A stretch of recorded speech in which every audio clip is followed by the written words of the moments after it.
Daily Bible word தமிழுக்கு அன்புடன் வரவேற்கிறோம். இன்று மார்ச் 2, 2025.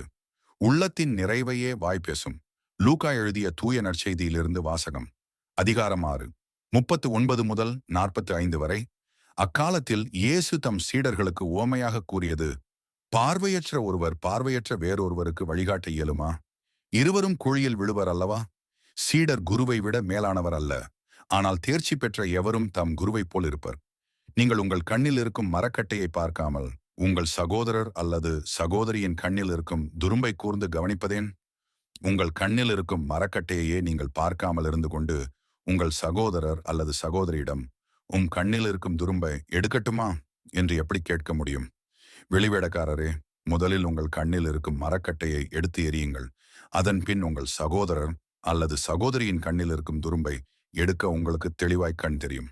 கெட்ட கனி தரும் நல்ல மரமும் இல்லை, நல்ல கனி தரும் கெட்ட மரமும் இல்லை.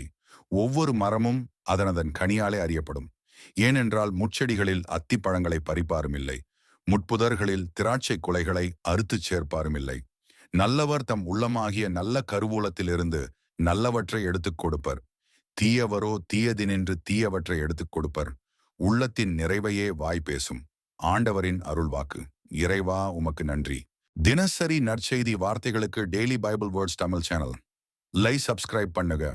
இந்த வீடியோவை லைக் செய்யவும், ஆமேன் என்ற வார்த்தையை பதிவு செய்யவும் மற்றும் உங்கள் நண்பர்கள் மற்றும் குடும்பத்தினருடன் பகிர்ந்து கொள்ளுங்கள்.